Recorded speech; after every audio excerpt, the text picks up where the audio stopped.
सकते हैं। डॉक्टर इब्राहिम यूसुफ हमारे साथ मौजूद हैं, चाइल्ड स्पेशलिस्ट हैं, रेगुलर हमारे शो पे आते हैं। Also we have with us today Sabeen Haider, जो कि बच्चों के जो स्पेशल जो मसाइल होते हैं पढ़ाई के, और बहुत ही स्पेशल बच्चे होते हैं, कभी तो हमारी तरह जो बच्चे इतने तंग करते हैं हमारे घर में पढ़ने में, और फिर शायद पढ़ने में वाकई उनको कोई जेन्युइन दिक्कत है, जेन्युइन कोई प्रॉब्लम है, तो ऐसे में उनको आप कैसे हेल्प कर सकते हैं, ये एक्सपर्ट हैं और ये भी हमें बताएंगी सबीन थोड़ी देर में। लास्ट टाइम हमने ADD क्या था, ADHD जो कभी याद नहीं रहता मुझे, उस पर भी हमने बात की थी। आज हम स्पेशली ऑटिज्म पे बात करेंगे। डॉक्टर साहब अस्सलाम वालेकुम, कैसे हैं? डॉक्टर साहब आप इस पे बात करना भी चाह रहे थे, बड़े अरसे से ऑटिज्म डे भी था, तो ऑटिज्म को आप डिस्क्राइब कैसे करेंगे? जिनके बच्चों का या आसपास जिसने नहीं देखा होता ऑटिस्टिक बच्चों को, उनका एक बिल्कुल अलग परसेप्शन होता है अबाउट ऑटिस्टिक किड्स। एक्चुअली ये बच्चे कैसे होते हैं?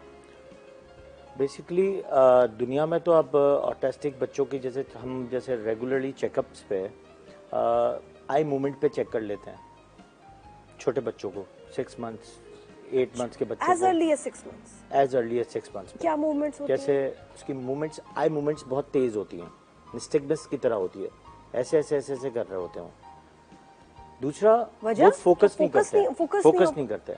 जैसे 6 महीने का बच्चा आप देखें तो एक आप उसको अगर कलर पेन देंगी या कोई कलर टॉय देंगे तो फोकस करेगा, उस पर स्माइल करेगा, लेकिन वो स्माइल नहीं करेगा क्योंकि उसकी एक सोशल बिहेवियर जो है वो बहुत लैक होता है, और साथ में सोशली जो कांटेक्ट होता है आई का, वो उनका प्रॉपर नहीं होता, उनकी स्टेबिलिटी नहीं होती। फिर अगर बच्चा हमारे पास 2 साल का आ रहा है, 3 साल का आ रहा है, और माँ बाप कंप्लेंट्स करते हैं, जैसे क्लिनिक में आया माँ बाप ने कंप्लेन की ये इनअटेंटिव है, यानी अटेंशन नहीं देता, डाइवर्जन ज़्यादा है, एक टॉय से खेलेगा बट टॉय के पार्ट से ज़्यादा इंटरेस्टेड होगा। हाइपरिटी मतलब कि एक चीज़ लेगा फौरन उस चीज़ को, दूसरी चीज़ को लेके उसके पार्ट्स को निकाल लेगा, उस चीज़ को खेलना शुरू कर देगा।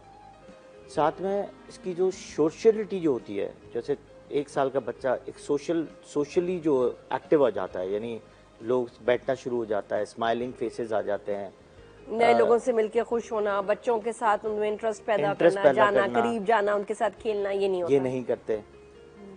सिर्फ उनके लिए एक ही अट्रैक्टिव पर्सन है, वो इसकी मदर होती है, वो उसको लेके चल रहे होते हैं, वो उनके दिमाग में होता है कि बस ये है, क्योंकि वो एक सोच होती है, एक इनकी सोच बहुत महदूद होती है, छोटी सी सोच होती है, और वहीं वो खड़े रहते हैं, बस वहाँ इनके लिए सिर्फ एक मदर है जो इम्पोर्टेंट होती है, और उसके साथ वो घुल मिल जाते हैं।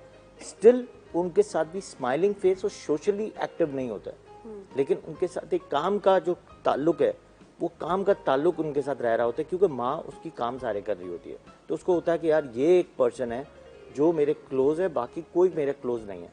इवन दो के सिबलिंग्स हैं, अब्बा हैं, वो उनसे इरिटेट ज़्यादा हो रहे होते हैं, उनके करीब नहीं जा रहे होते हैं। सही। दूसरा, इनकी जब 2 साल का बच्चा होता है तो इनकी एक हैबिट बन जाती है टॉक की। एक तो वो थोड़े से वर्बल वीक होते हैं, एक तो इनकी जो लर्निंग होती है वो वीक होती है, साथ में जो बोलना शुरू करते हैं वो बहुत डिले होता है। फिर तीसरी चौथी चीज़ जो है वो रिपीटेटिव होती है, मतलब एक वर्ड को 3 दफ़ा बोल देंगे, एक काम को करेंगे तो 3 दफ़ा करेंगे, एक कोई जैसे मोबाइल यूज़ करेंगे तो एक दफ़ा ऐसे ऐसे, इनकी नेचर में हैबिट में ऐसे ऐसे है, यानी बार बार अपने सर को हिलाते रहेंगे, एक फोकस नहीं करेंगे, ऐसे करेंगे। तो एक चीज़ इनमें रिपीटेटिव बिहेवियर बहुत ज़्यादा होता है, एक दफ़ा उठाएंगे फिर रखेंगे, फिर एक दफ़ा उठाएंगे फिर रखेंगे, फिर ऐसे देखेगा फिर ऐसे रख देंगे।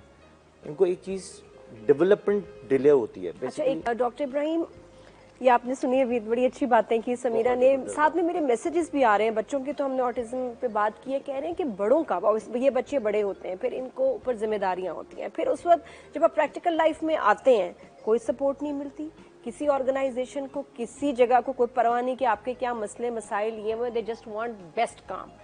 तो ये लोग प्रैक्टिकल लाइफ में और ऑफिस में कितना स्ट्रगल करते हैं? फिर स्ट्रगल ज़्यादा करते हैं, लेकिन वही वाली बात जो मैंने आपको बताया या उन्होंने बताया कि start at the earliest age पे स्कूल से।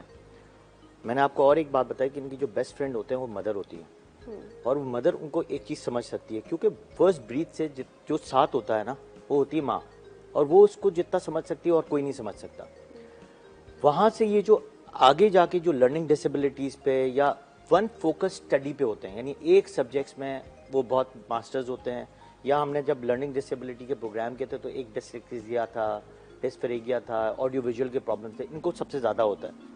इसमें एक एस्पर्जर सिंड्रोम होता है जिसमें ये हाइपर एक्टिव होते हैं, जिन्होंने बताया कि शोर शराबे से, तो ये शोर शराबे से भी बहुत घबराते हैं जो एस्पर्जर सिंड्रोम है। तो अगर शांत वाला ऑटिज्म है और अगर आप इसको बहुत अर्ली स्टेज से आप इसको बहुत ट्रेनिंग लेवल पे लेके जाते हैं, जैसे इसका सोशल नेटवर्क बहुत स्ट्रांग करते हैं, आप लोगों को इसी तरह के लोगों को, शांत लोगों को इसके इर्द गिर्द लेके आते हैं, काम लोग जो हैं, काम लोग होते हैं, वो उसको चीज़ों को सिखा रहे होते हैं। एक प्रॉब्लम जैसे आपको मैंने बताया, जैसे इनके साथ ये प्रॉब्लम हुआ, ये हमारे साथ बहुत होता है। डेली बेसिस पे मैं क्लिनिक कर रहा होता हूँ, डेली बेसिस पे माएँ आ रही होती हैं और रो रही होती है लिटरली कि हमारे बच्चे का स्कूल से बार बार कंप्लेन आ रही होती है, चाहे वो ऑटिज्म हो, चाहे वो कोई और स्पेशल नीड हो, चाहे वो माइल्ड सा मेंटली रिटार्डेड हो, लेकिन problem is from the school. हमारे पास स्पेशल स्कूल्स तो हैं, लेकिन वो उस तरह की टीचर्स नहीं लेते। अगर ये मैम जाती हैं तो ये कुछ आवर्स के लिए, कुछ एक लेक्चर देने के लिए जा रही हैं। ट्रेंड टीचर्स हमारे शहर में या हमारे मुल्क में नहीं है, जिससे बहुत बड़ा फैक्टर है कि हम पहले तो डायग्नोज नहीं कर सकते कि स्पेशल नीड का बच्चा है या नहीं। और वो बहुत सारी माएँ हैं जो अपने आप को, अपने क्योंकि अपने बच्चों का मसला था तो उन्होंने खुद कोर्सेज करके, पढ़ के, सीख के जो है कुछ अवेयरनेस क्रिएट किया। जैसे मैंने आपको लास्ट प्रोग्राम में लर्निंग डिसेबिलिटी बताया था कि कितना वाइडली एक जो हमारी जो टीचिंग है वो हमारी होती है मदर्स के साथ, पेरेंट्स के साथ। अच्छा, अगेन लेकिन डॉक्टर साहब मैं मेरे सवाल पे वापस कि जब बड़े होते हैं उनको आगे कितना प्रैक्टिकल लाइफ में मसला होता है? बहुत ज़्यादा प्रॉब्लम होता है, क्योंकि ये एक वो फोकस नहीं कर सकते। अगर एक कंप्यूटर पे बिठा रहे हैं या एक काम से बिठा रहे हैं या अकाउंट्स के लिए बिठा रहे हैं या फिर एक रिसेप्शन पे भी बिठा लेते हैं और या कोई एक स्टाफ के लिए बिठा लेते हैं या एक नर्स के लिए ट्रेनिंग के लिए लेते हैं, तो वो उस तरह के उस प्रोफेशन में जा नहीं सकते हैं। लेकिन अगर इनको एक स्पेशल फील्ड में देके जाना चाहिए, जैसे एक स्पेशल फील्ड इनकी है कि ये रिपेयरिंग में बहुत अच्छे होते हैं। वो पूछा भी था कि जी कौन सी अच्छी फील्ड है, जरगुना ने पूछा कि जी अच्छी जॉब जो है ऑटिस्टिक एडल्ट्स कर सकते हैं, ताकि पेरेंट्स या घर वाले भी, अच्छा अब ये सपोर्ट फ्रॉम पेरेंट्स, फैमिली हम बात कर रहे हैं 10% होगी जिन लोगों को ये एक्चुअली सपोर्ट मिलती है, बाकी आम घरों में टाइम ही नहीं होता पेरेंट्स के बाद, या ये उनको समझ ही नहीं होती, या गांव वगैरह में आपको लगता है कि ऑटिज्म पे आपको कितनी सपोर्ट मिलती होगी जब वहाँ सिर्फ काम काम काम इज एवरीथिंग? तो नादिया कितना मुश्किल होता होगा, है ना, डायग्नोज ही नहीं होता, सारी जिंदगी बच्चा पिटता रहता है, जलील होता रहता है और उसको ये कहा जाता है कि एक्टिंग कर रहा है, ये काहिल है, इसका दिमाग खराब है, इसको या इसमें जिन है।